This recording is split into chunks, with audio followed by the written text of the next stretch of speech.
Prenez avec moi Matthieu 7, verset 23. Matthieu 7, verset 23. 24 même. Quiconque donc entend ces paroles que je dis et les met en pratique sera comparé à un homme prudent qui a bâti sa maison sur le roc. La pluie est tombée, les torrents sont venus, les vents ont soufflé et se sont jetés contre cette maison-là. Elle n'est point tombée car elle avait été fondée sur le roc. Et quiconque entend ces paroles que je dis et ne les met pas en pratique sera comparé à un homme insensé qui a bâti sa maison sur le sable. Et la pluie est tombée, les torrents sont venus, les vents ont soufflé et ils ont heurté contre cette maison-là et elle est tombée et sa chute a été grande. On peut prendre aussi dans 1 Corinthiens 3, verset 10. 1 Corinthiens 3, verset 10. Selon la grâce de Dieu qui m'a été donnée, j'ai posé le fondement comme un sage architecte et un autre bâtit dessus, mais que chacun prenne garde comment il bâtit dessus, car personne ne peut poser d'autre fondement que celui qui a été posé, qui est Jésus-Christ. Amen. Le Seigneur nous parle de deux maisons, deux constructeurs, de deux tempêtes, de deux hommes, l'un sage, l'autre insensé, absurde. Les versets d'avant de ce passage, vous pourrez le lire à la maison, ça prendrait un peu trop de temps de le lire ici, nous parlent du sermon sur la montagne et il nous parle de deux chemins, de deux portes. Il nous parle de la porte étroite, resserrée, du chemin étroit. Il nous parle de deux arbres. Il y a toujours l'un et l'autre. Et ce qui est rassurant dans ces paraboles, les paraboles de Jésus, c'est qu'elles sont simples et elles ne prêtent pas à confusion. Vous savez, il y a des histoires, il y a des prédicateurs qui vont malmener la parole de Dieu pour ramener le peuple à aller dans l'erreur, à chercher autre chose. Mais vraiment, Jésus nous parlait vraiment simplement, de manière à ce qu'on ne puisse pas s'égarer. La parole de Dieu, elle est vraiment un guide. Et vouloir la tordre est dangereux. Le Seigneur nous parle de deux maisons qui sont bâties. Il nous parle de deux portes, il nous parle de deux arbres. Et soit on est entré par la bonne porte, soit non. Soit on est sur le chemin étroit et resserré, soit on est sur le chemin large de la perdition. Et du coup, soit on est un arbre qui porte du bon fruit, ou un arbre qui porte du mauvais fruit. Mais en fait, ce n'est qu'une seule parabole et chaque élément nous enseigne notre position par rapport à l'autre. Ce soir, je voudrais, et je pense que vous le savez déjà, mais je voudrais vous rappeler que on ne peut pas porter de bons fruits en empruntant le chemin large. Et il est idiot de penser que l'insensé va choisir la bonne porte. Jésus d'ailleurs nous parlera ailleurs des vierges sages et des vierges folles. Jésus dira aux vierges folles, je ne vous connais pas. Pourtant elles l'attendaient, elles s'étaient préparées, elles s'étaient habillées, mais leur lampe s'était éteinte. Vous savez, dans le mariage traditionnel hébraïque, il y avait la mariée qui attendait avec toutes ces un peu comme nous, ces témoins, qui attendaient dans une pièce. Et ils étaient entourés, il y avait des enfants, il y avait des femmes, il y avait la famille. Tout le monde portait la mariée pour l'encourager pour ce moment précieux, mais il n'y en avait qu'une qui avait une lampe. Et le marié qui arrivait le soir de la noce n'apercevait la mariée que lorsqu'il la voyait de loin avec sa lampe. Elle était bien sûr entourée de femmes, mais celle qui portait son intention, c'était celle qui avait la lampe. C'était elle qui partait avec lui. Les amis, combien de chrétiens, et je pense que avoir été parmi eux pendant longtemps, pensent qu'ils peuvent jouir des joies de ce monde et porter du fruit pour le Seigneur. Je me souviens d'un frère qui allait en discothèque et lorsque en partageant, je lui ai dit qu'un chrétien ne pouvait pas fréquenter ces lieux. Il m'a répondu, heureusement que si, parce que c'est là que j'ai rencontré ma femme. Et je me suis arrêté, je me suis dit, mais était-il sage ou insensé? Mon premier point sera, Dieu nous laisse libres, donc responsables. Il est intéressant de noter que sages et fous construisent eux-mêmes leur maison. On entend souvent dans les médias, lorsqu'il y a un jugement pour meurtre ou pour pédophilie ou pour torture, on entend souvent les avocats qui vont plaider pour leur comment dire, pour le meurtrier, leur client, merci. Pour leurs clients, ils vont plaider qu'il a eu une enfance difficile, qu'il a vécu des choses avec son père, qu'il a été abandonné par ses parents. Les amis, c'est pas la vie ou l'éducation de tes parents. C'est pas une question que tu sois riche ou pauvre, que tu aies de la chance ou pas, que l'on soit sage ou que l'on soit insensé. C'est nous qui bâtissons la maison. Nous sommes les bâtisseurs de notre maison. Avec notre passé, avec ce que nous avons vécu, nous sommes responsables de la manière dont nous bâtissons la maison. C'est notre responsabilité, c'est pas nos frères et sœurs, c'est pas notre pasteur, c'est pas notre église. Dans la parabole, c'est pas une église qui est venue bâtir la maison du sage, et puis le monde qui est venu bâtir la maison de l'insensé.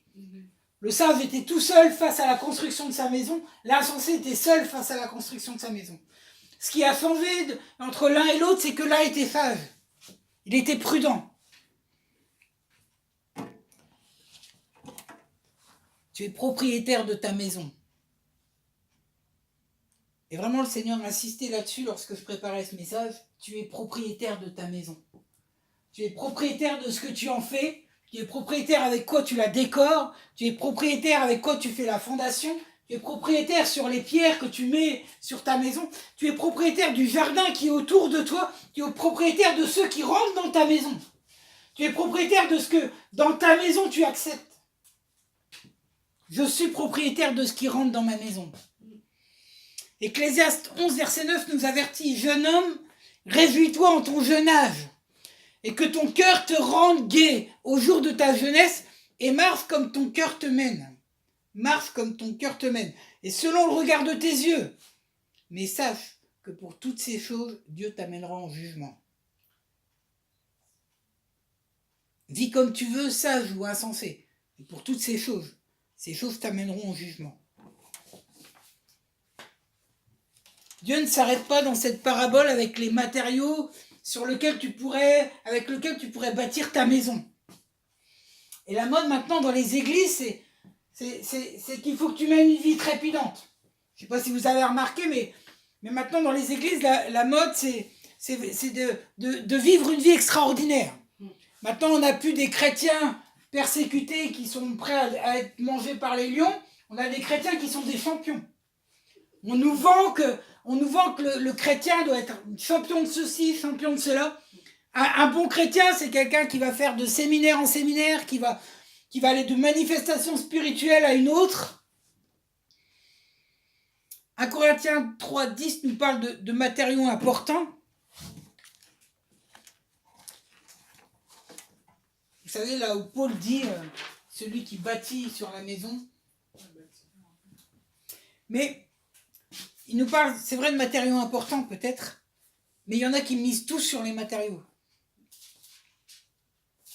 Les prêtres, les séminaristes, les moines, même reculés dans des grottes. Je me souviens quand, dans le sud, vers Roc-la-Tour, on avait monté dans un chemin escarpé. D'ailleurs, on s'est perdu pour redescendre. On a mis 6 heures dans la montagne à trouver le chemin.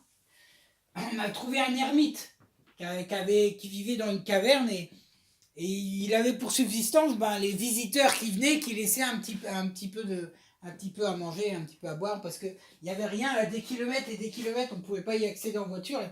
Il s'était fait une petite chapelle avec la statuette de Marie. Ces gens vivent sur des matériaux. Mais ce qui sauve, ça ne sera pas le matériau. Vous savez, on peut être témoin de Jéhovah ou autre, mormon, même évangélique, même avec la doctrine de prospérité ou de vin nouveau ou de Jésus seul. Ce qui sauve, ça sera le fondement. Ce qui me sauvera, moi, ça sera le fondement. Ce qui vous sauvera, au jour du jugement, ça sera le fondement. Jésus ne s'arrête pas dans sa parabole sur les matériaux. 1 Corinthiens 3:10 nous dit « Selon la grâce de Dieu qui m'a été donnée, j'ai posé le fondement comme un sage architecte. Il y a un autre bâti dessus, mais que chacun prenne garde comment il bâtit dessus, car personne ne peut poser d'autre fondement que celui qui a été posé, qui est Jésus-Christ. Mais si quelqu'un bâtit sur ce fondement de l'or, de l'argent, des pierres précieuses, du bois, du foin, du chaume, l'œuvre de chacun sera manifestée, car le jour la fera connaître, parce que c'est par le feu qu'elle est révélée. Et le feu éprouvera quelle est l'œuvre de chacun. Et si l'œuvre de chacun qu'il aura bâti sur le fondement subsiste, il en recevra la récompense. Si l'œuvre de quelqu'un est consumée, il perdra sa récompense, mais pour lui il sera sauvé toutefois comme au travers du feu. Jésus nous avertit d'une tempête qui va arriver sur notre maison. Paul nous prévient d'un incendie qui vient de l'intérieur. Il y a deux dangers. Il y a le danger qui vient de l'extérieur pour le chrétien et il y a le danger qui vient de l'intérieur. Paul nous dit que tout ce qui brûlera, alors oui, il sera sauvé toutefois comme au travers du feu. Et je veux bénir mes frères qui sont dans les églises de prospérité, de vin nouveau, d'ICC et autres. Je veux les bénir. Je veux vraiment les bénir de tout mon cœur. Parce que ça sera des frères et sœurs en Christ, parce qu'ils ont donné un jour leur vie à Dieu. Mais tout ce qui n'est pas basé sur le fondement, tout ce qui ne risque pas de tenir au feu, de tenir lorsqu'il y aura la persécution, de tenir lorsque nous risquerons notre vie, être chrétiens, tout ça. Alors ils seront sauvés comme à travers le feu. Et ma prière ce soir, c'est que nous sommes sauvés, mais que nous ne puissions pas être sauvés comme à travers du feu. Que ce que nous aurions bâti, amen, ça puisse être un trésor dans le ciel. Jésus nous dira, ne faites pas un trésor sur terre, mais faites-en dans le ciel. Quand on meurt, on peut ou tout laisser ici, ou tout emmener là-bas. Amen. Tout amener là-haut. Tu peux être sage avec une vie trépidante, ou tu peux être fou avec une vie trépidante, on en connaît. Tu peux être sage avec une vie simple, et tu peux aussi être un fou qui vit simplement, être un insensé, qui vit simplement, mais qui est perdu.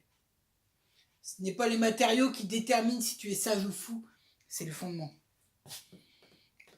Je me souviens de la sœur de ma maman, qui venait à l'église pendant des années, et elle venait tous les dimanches régulièrement pendant 10 ans, 15 ans. 15 ans. Bah, comme tu as dit, elle s'est séparée jusqu'à sa mort en 80... en 2000. Ouais, 15 ans. Pendant 15 ans, elle venait tous les dimanches à l'église. Je ne l'ai jamais entendue prier. Pas une prière. Je ne l'ai jamais entendue dire un Alléluia. Je ne l'ai jamais entendu proclamer Jésus est bon. Jamais. Et quand elle est partie, dans mon cœur, elle est partie sans avoir compris. Elle est partie sans s'être engagée avec le Seigneur. Je me suis dit, elle est partie, et c'est dommage. 15 ans dans une église sans avoir rencontré Christ. Et puis il y a eu l'enterrement, on a enterré cette brave femme, que j'aimais bien. Et puis on a trouvé une lettre chez elle. Les enfants ont trouvé une lettre où elle énumérait le témoignage qu'elle avait, tout ce qu'elle avait vécu avec Jésus-Christ, qui avait changé sa vie, qui avait pardonné ses péchés. Et cette lettre, elle a bouleversé ses enfants, elle nous a bouleversé aussi nous. Son fils l'a carrément amené à maman pour qu'elle puisse lire en honneur à maman, pour qu'elle puisse lire que sa sœur, elle était sauvée. Amen. Et vous savez, elle a bâti toute sa vie avec des matériaux tout simples. Mais elle avait trouvé le fondement. Amen. Cette lettre, elle a bouleversé ses enfants. Et tout ce qu'ils se rappelleront de leur mère, c'est que quand elle est morte, elle est là-haut. Amen. Un matériau tout simple pour bâtir sa vie. Mais seulement elle avait trouvé le fondement. Plusieurs me diront ce jour-là, Seigneur, Seigneur, n'avons-nous pas prophétisé en ton nom? Et quand on lit ce verset, alors peut-être que quand on le lisait au temps de Jésus, c'était moins flagrant. Mais quand on le lit maintenant en 2019, qu'on regarde un peu YouTube et tout ce qui se passe, c'est quand même incroyable. Ce verset est vraiment d'actualité. N'avons-nous pas chassé les démons en ton nom? N'avons-nous pas fait plusieurs miracles en ton nom? Mais c'est d'actualité.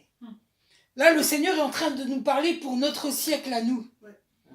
Je leur dirai ouvertement, je ne vous ai jamais connu, retirez-vous de moi, vous qui vous a donné à l'iniquité. Ils n'avaient pas basé leur fondement sur la parole de Dieu. Amen. Avec quoi baptisons-nous? Avec quoi bâtissons-nous? Faisons attention au danger intérieur, à cet incendie.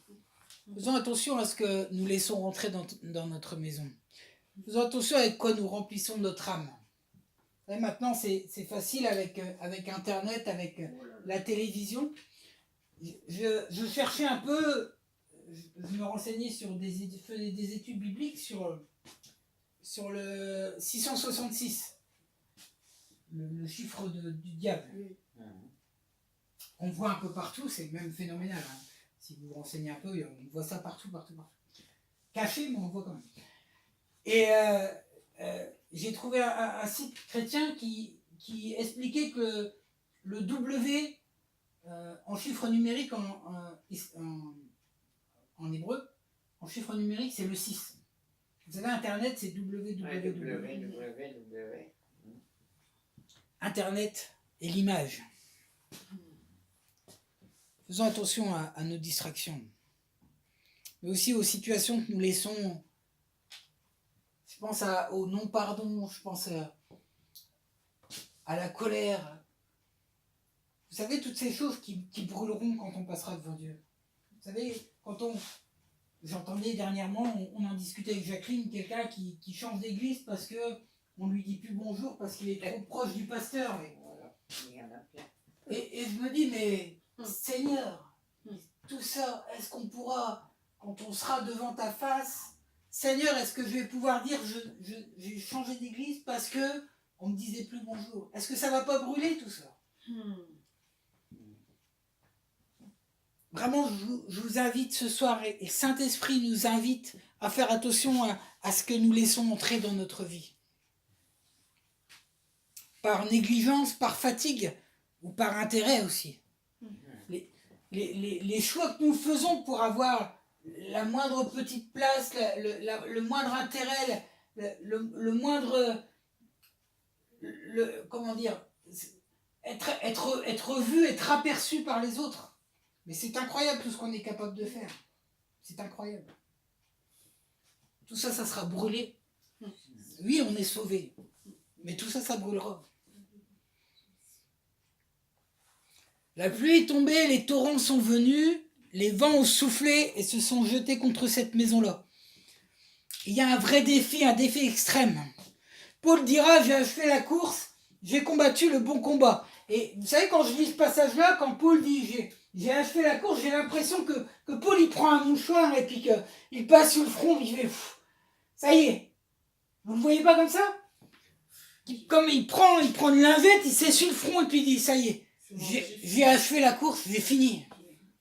Vous savez, c'est un défi, la vie chrétienne. C'est un défi de rester engagé. C'est un défi de rester engagé, non pas pour nous-mêmes, mais pour Christ. C'est un défi de mourir à soi-même. C'est un défi de toujours recreuser le fondement. Parce que le limon, parce que la tempête, parce que il est dit la rivière, le torrent se jette sur la maison, et à chaque fois le torrent ramène du limon. Et à chaque fois, tous les jours, on est obligé de creuser pour retrouver le fondement. Vraiment les amis, ce soir, je vous invite à examiner vos vies. Je m'invite à examiner ma vie pour que ce fondement puisse rester découvert. La pluie est tombée, les torrents sont venus. Que l'on soit sage ou fou, la tempête arrive. Et elle nous précipite, elle nous frappe de tous les côtés. La pluie tombe dessus, les torrents se jettent par le bas, le vent, il souffle sur le côté. On retrouve un passage un peu analogue en Ézéchiel 13, verset 13. Je vous le lis. Ézéchiel 13, verset 13. C'est pourquoi ainsi a dit le Seigneur l'Éternel, je ferai éclater en ma fureur un vent impétueux. Il y aura une pluie débordée en ma colère et des pierres de grêle en ma fureur pour détruire entièrement.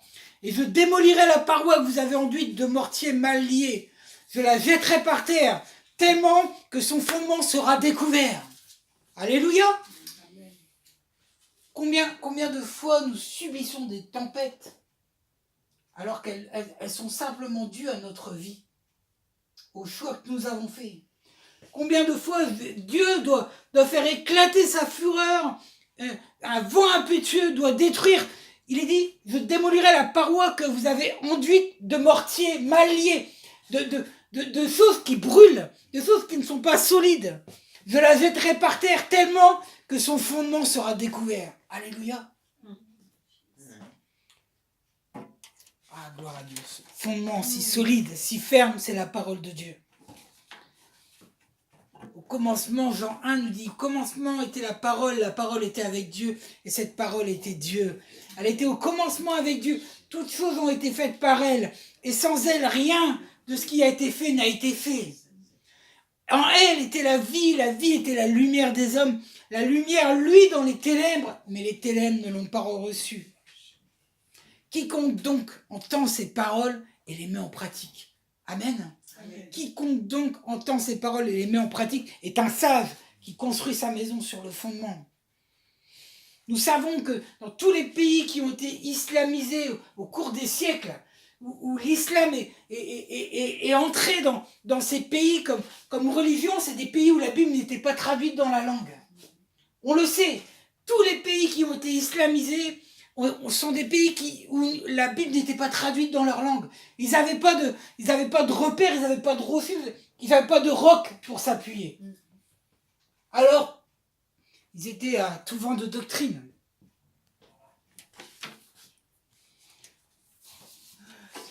Dans Luc, la même parabole nous est racontée avec cette précision. Le sage creusa profondément. Nous devons creuser, enlever avec la pelle tout ce qui est superficiel. Tout ce qui ne résistera pas devant la tempête. Dans les îles, je pensais à ça en faisant ce message. Dans les îles, lorsqu'ils font une annonce de tempête, ils montrent à la télévision, aux informations, les gens qui commencent à prendre des planches et qui clouent sur leurs fenêtres, qui commencent à protéger les toits. Et même si il fait beau, il y avait des trous dans le toit, il y avait des tôles qui étaient un peu tordues, ils les laissent pas. Vous savez, quand la tempête arrive, ils préparent. Et ils préparent pendant des jours. Et des fois, on les voit, la tempête, elle est à 2-3 km, on voit l'ouragan qui est là, et on voit les gens qui sont encore en train de clouer. Et je vous invite, moi, à préparer jusqu'à ce que cette tempête arrive. Parce que quand cette tempête arrive, nous devons être prêts. On n'est pas nombreux. Mais je prie pour que vous puissiez passer cette tempête. Je prie pour que nous puissions passer cette tempête. Amen, que nous puissions nous préparer, nous puissions reclouer tout ce qui est un peu braquedolant, que tout ce qui est un peu détaché, un peu superficiel dans nos vies puisse disparaître. Nous puissions l'enlever. Amen. Jusqu'au dernier moment, renforçons la maison. C'est notre responsabilité. Et d'ailleurs, ceux qui ne le font pas dans les îles sont considérés comme des fous. Ils interrogent les voisins et ils disent il est resté, il a laissé sa maison comme ça, elle est partie, elle a disparu, mais c'était un inconscient. C'est ça que la Bible est en train de nous dire. C'est ça que Jésus nous dit. C'est que si on ne le fait pas, on est des inconscients.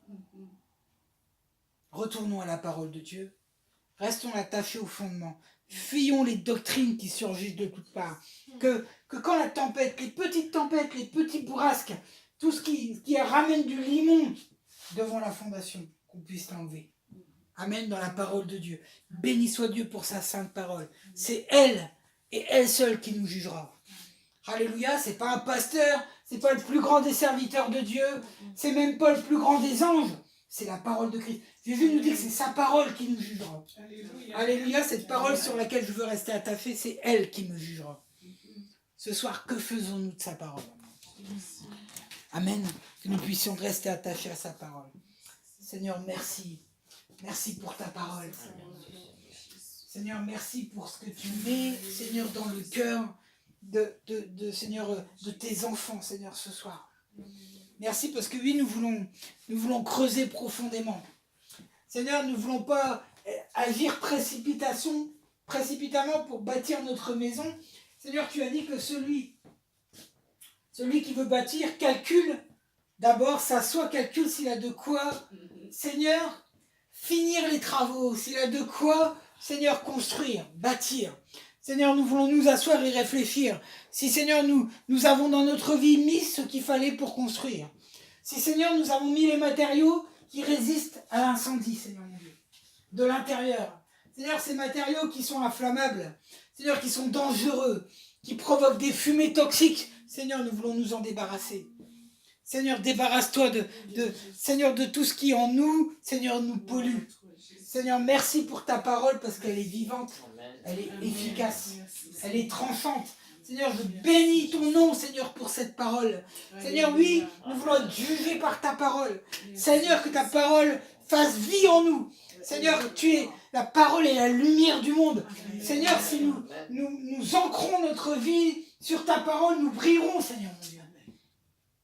Seigneur, oui, lorsque nous avons pris pour fondement ta parole, alors Seigneur, nous sommes sur le chemin étroit. Alors Seigneur, nous sommes cette porte, Seigneur, étroite. Alors Seigneur, nous sommes cet arbre qui porte du fruit en sa saison. Alléluia, Jésus.